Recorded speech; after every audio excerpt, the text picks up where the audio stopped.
hear a number of different recordings, and you will have to answer questions on what you hear. There will be time for you to read the instructions and questions, and you will have a chance to check your work. All the recordings will be played once only. The test is in 4 sections. At the end of the test, you will be given 10 minutes to transfer your answers to an answer sheet. Now turn to Section 1. Section 1. You will hear a conversation between 2 friends called George and Nina about a summer music festival. First, you have some time to look at questions 1 and 2.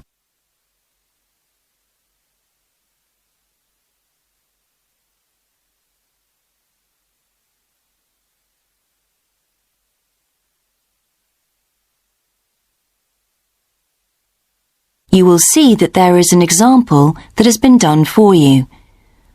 On this occasion only, the conversation relating to this will be played first. Hi, George. Glad you're back. Loads of people have phoned you. Really? I felt just like your secretary. Sorry. I went into the library this afternoon to have a look at a newspaper and I came across something really interesting. What? A book? No, a brochure from a summer festival, mainly Spanish music. Look, I've got it here. George says that he found a brochure from a festival, so B has been circled as the answer. Now we shall begin. You should answer the questions as you listen, because you will not hear the recording a second time. Listen carefully and answer questions 1 and 2. Hi, George. Glad you're back. Loads of people have phoned you. Really? I felt just like your secretary. Sorry. I went into the library this afternoon to have a look at a newspaper and I came across something really interesting. What? A book? No, a brochure from a summer festival, mainly Spanish music. Look, I've got it here. Spanish music? I really love the guitar. Let's have a look. So what's this group, Guittarini? They're really good. They had a video with all the highlights of the festival at a stand in the lobby to the library, so I heard them. They play fantastic instruments, drums and flutes and old kinds of guitars. I've never heard anything like it before. Sounds great. Okay, shall we go then? Spoil ourselves? Yes, let's. The only problem is there aren't any cheap seats. It's all one price. Well, in that case, we could sit right at the front. We'd have a really good view. Yeah, though I think that if you sit at the back, you can actually hear the whole thing better. Yes. Anyway, we can decide when we get there. Before you hear the rest of the conversation, you have some time to look at questions 3 to 10.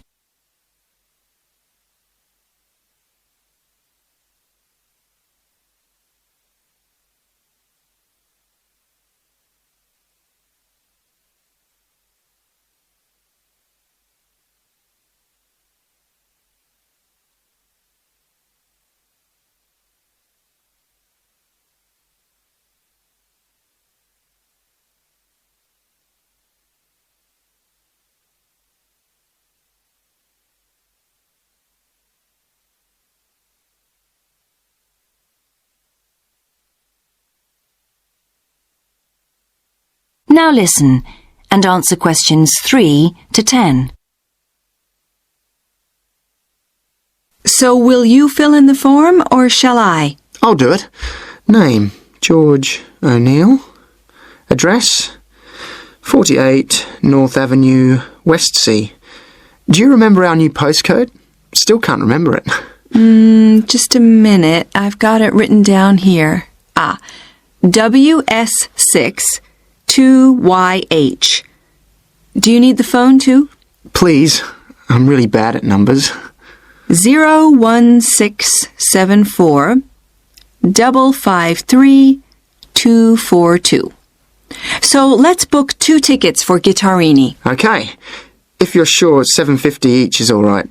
How do you feel about the singer? I haven't quite decided. But I've noticed something on the booking form that might just persuade me. What's that then? Free refreshments. Really? Yes, look here.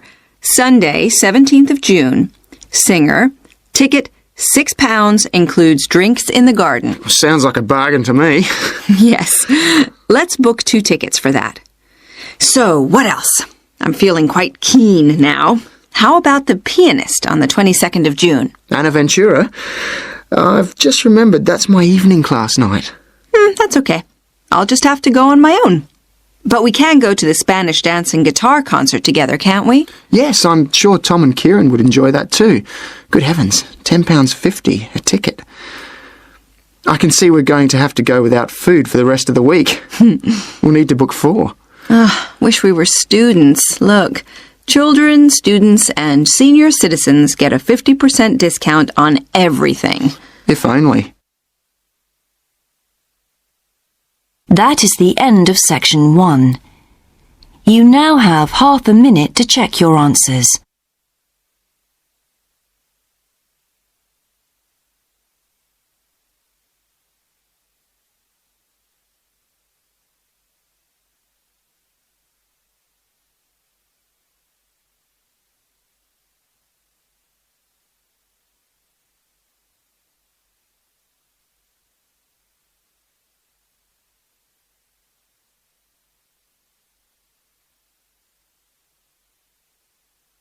Now turn to section 2.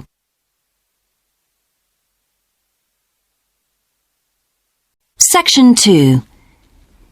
You will hear the education officer of a dinosaur museum giving information to some teachers who are planning a school visit. First, you have some time to look at questions 11 to 15.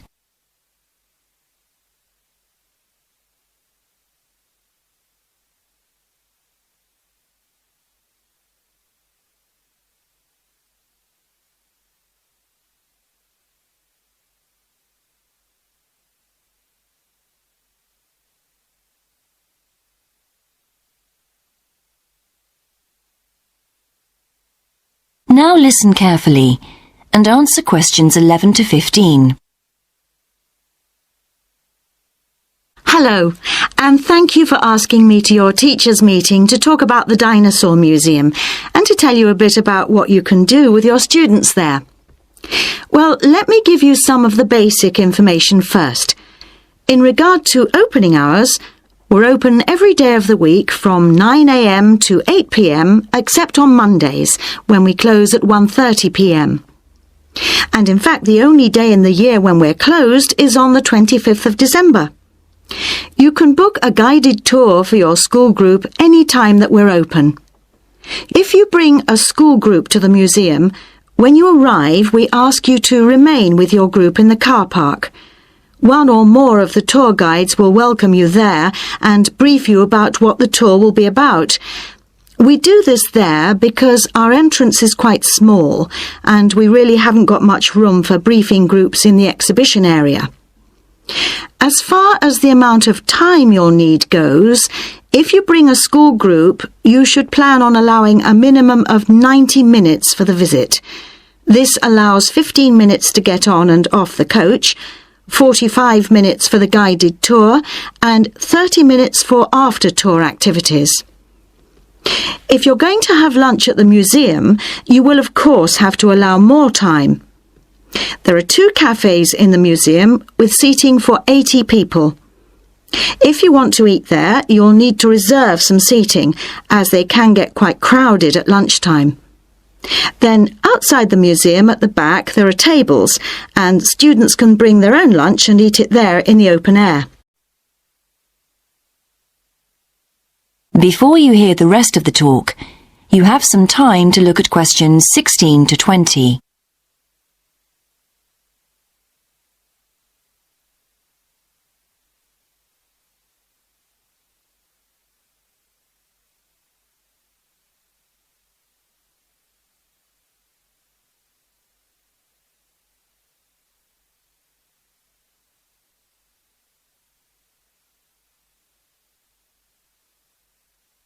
Now listen and answer questions 16 to 20. When the students come into the museum foyer, we ask them to check in their backpacks with their books, lunchboxes, etc. at the cloakroom before they enter the museum proper. I'm afraid in the past we have had a few things gone missing after school visits, so this is a strict rule. Also, some of the exhibits are fragile, and we don't want them to be accidentally knocked. But we do provide school students with handouts with questions and quizzes on them. There's so much that students can learn in the museum, and it's fun for them to have something to do. Of course, they'll need to bring something to write with for these. We do allow students to take photographs. For students who are doing projects, it's useful to make some kind of visual record of what they see that they can add to their reports. And finally, they should not bring anything to eat into the museum or drinks of any kind. There are also a few things that students can do after the tour. In the theaterette on the ground floor, there are continuous screenings of short documentaries about dinosaurs which they can see at any time. We used to have an activity room with more interactive things like making models of dinosaurs and drawing and painting pictures, even hunting for dinosaur eggs. But unfortunately, the room was damaged in a bad storm recently when water came in the roof, so that's closed at the moment.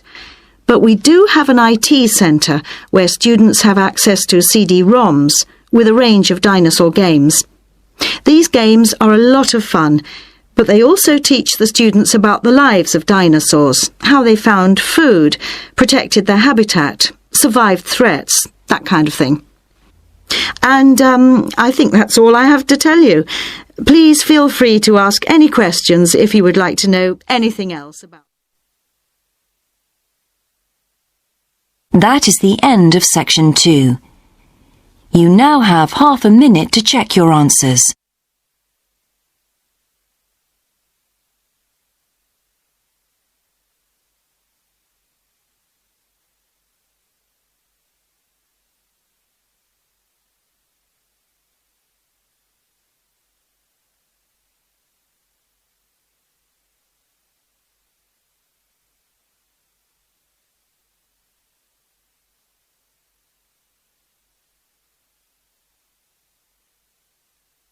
Now turn to section 3.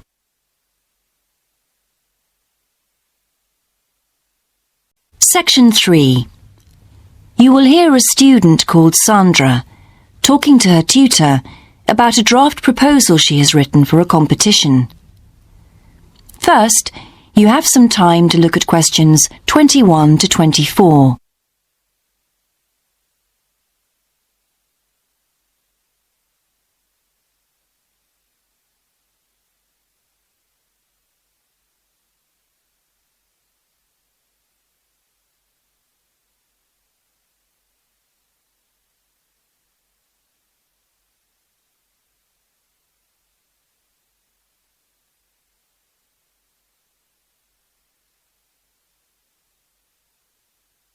Now listen carefully and answer questions 21 to 24.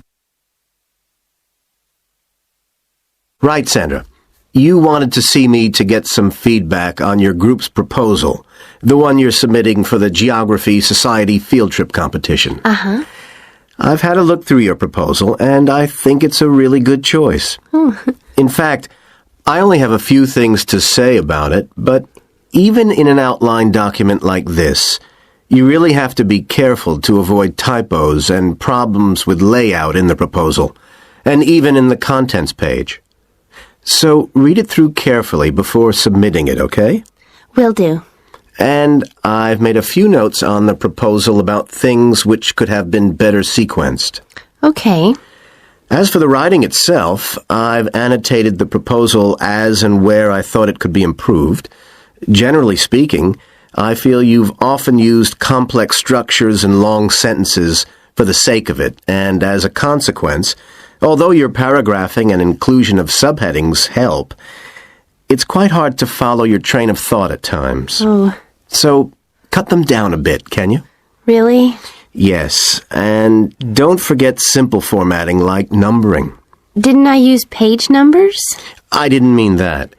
Look, You've remembered to include headers and footers, which is good, but listing ideas clearly is important. Number them or use bullet points, which is even clearer. Then you'll focus the reader on your main points. I thought your suggestion to go to the Navajo Tribal Park was a very good idea. No, I've always wanted to go there. My father was a great fan of cowboy films and the Wild West, so I was subjected to seeing all the epics, many of which were shot there. As a consequence, it feels very familiar to me, and it's awesome, both geographically and visually. So it's somewhere I've always wanted to visit. The subsequent research I did and the online photographs made me even keener. Before you hear the rest of the conversation, you have some time to look at questions 25 to 30.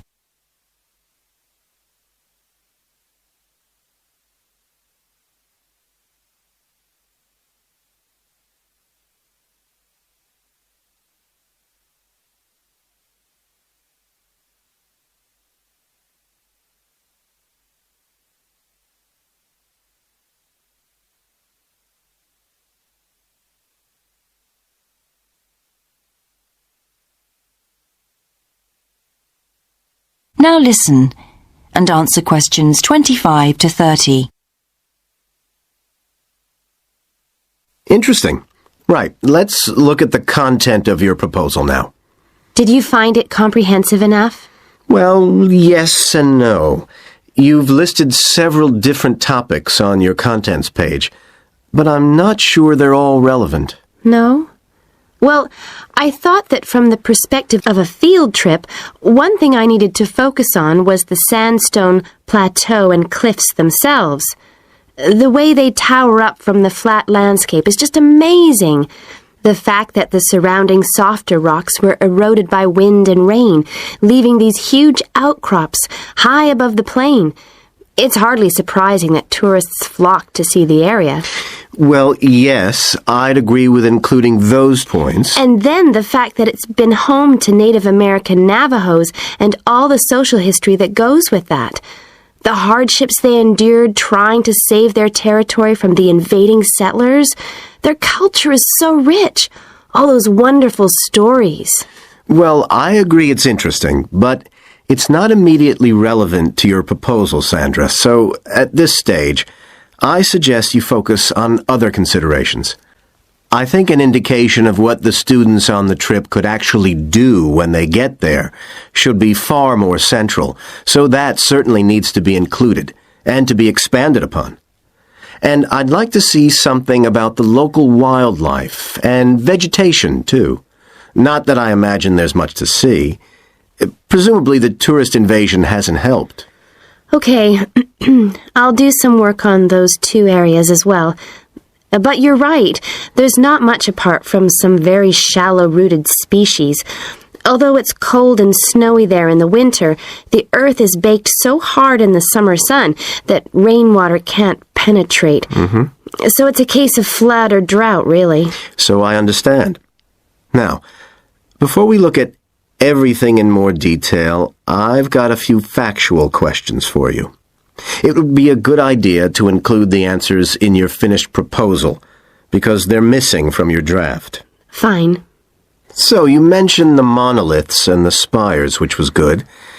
But what area does the tribal park cover? Do you know? 12,000 hectares, and the plain is at about 5,850 meters above sea level. Larger than I expected. Okay, where's the nearest accommodation? That's a practical detail that you haven't included. Have you done any research on that? Yes, there's nowhere to stay in the park itself, but there's an old trading post called Goulding quite near. All kinds of tours start from Goulding, too. What kind of tours? Well, the most popular are in four-wheel drive Jeeps, but I wouldn't recommend hiring those. I think the best way to appreciate the area would be to hire horses instead and trek around on those. Biking is not allowed, and it's impossible to drive around the area in private vehicles. The tracks are too rough. Okay. Lastly, what else is worth visiting there? There are several caves, but I haven't looked into any details. I'll find out about them. Okay, good. Now what I'd like to know is more about... That is the end of section 3. You now have half a minute to check your answers.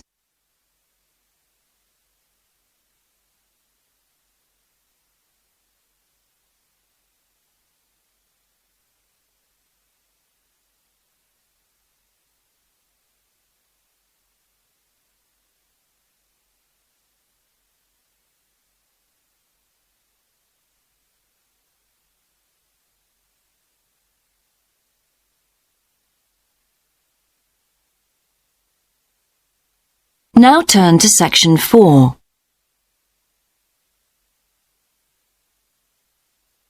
Section 4. You will hear a lecturer's introduction to a geography module. First, you have some time to look at questions 31 to 40.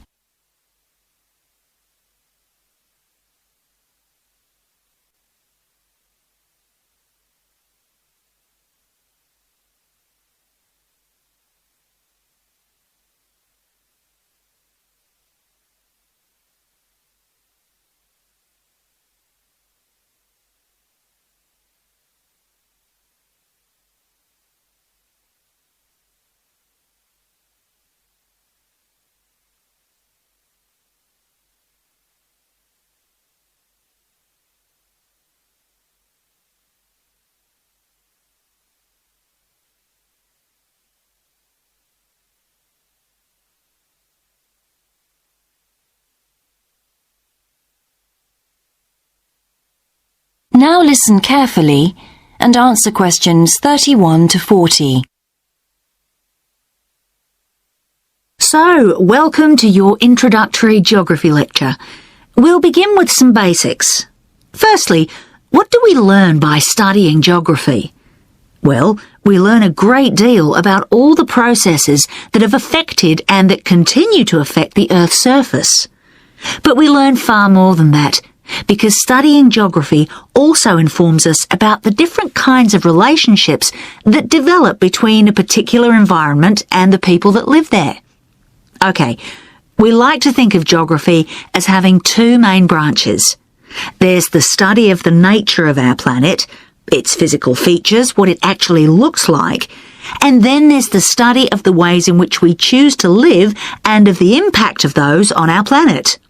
Our current use of carbon fuels is a good example of that. But there are more specific study areas to consider too, and we'll be looking at each of these in turn throughout the semester. These include biophysical geography, by which I mean the study of the natural environment and all its living things. Then there's topography. That looks at the shapes of the land and oceans.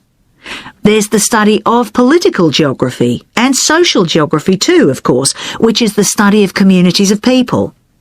We have economic geography, in which we examine all kinds of resources and their use, agriculture, for example. Next comes historical geography, the understanding of how people and their environments and the ways they interact have changed over a period of time. And urban geography, an aspect I'm particularly interested in, which takes as its focus the location of cities, the services that those cities provide, and migration of people to and from such cities. And lastly, we have cartography. That's the art and science of map making. You'll be doing a lot of that. So, to summarise before we continue, we now have our key answer. Studying this subject is important because without geographical knowledge, we would know very little about our surroundings and we wouldn't be able to identify all the problems that relate to them. So, by definition, we wouldn't be in an informed position to work out how to solve any of them.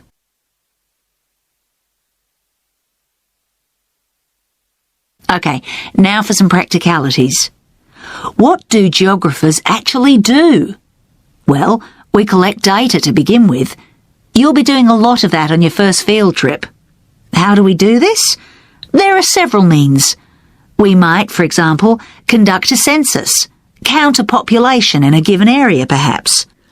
We also need images of the Earth's surface which we can produce by means of computer generation technology or with the help of satellite relays. We've come a very long way from the early exploration of the world by sailing ships, when geographers only had pens and paper at their disposal. After we've gathered our information, we must analyse it. We need to look for patterns, most commonly those of causes and consequences. This kind of information helps us to predict and resolve problems that could affect the world we live in. But we don't keep all this information confidential. We then need to publish our findings so that other people can access it and be informed by it. And one way in which this information can be published is in the form of maps. You'll all have used one at some stage of your life already. Let's consider the benefits of maps from a geographer's perspective. Maps can be folded and put in a pocket and can provide a great store of reference when they're collected into an atlas. They can depict the physical features of the entire planet if necessary, or just a small part of it in much greater detail. But there is a drawback. You can't exactly replicate something that is three-dimensional, like our planet, on a flat piece of paper, because paper has only 2 dimensions. And that means there'll always be a certain degree of distortion on a map. It can't be avoided. We can also use aerial photographs, pictures taken by cameras at high altitude above the Earth. These are great for showing all kinds of geographical features that are not easy to see from the ground. You can easily illustrate areas of diseased trees, or how much traffic is on the roads at a given time, or information about deep seabeds, for example. Then there are Landsats. These are satellites that circle the Earth and transmit visual information to computers at receiving stations. They circle the Earth several times a day and can provide a massive information. You'll all be familiar with the information they give us about the weather, for example. So, what we're going to do now is look at a short presentation in which you'll see all these tools. That is the end of section 4. You now have half a minute to check your answers.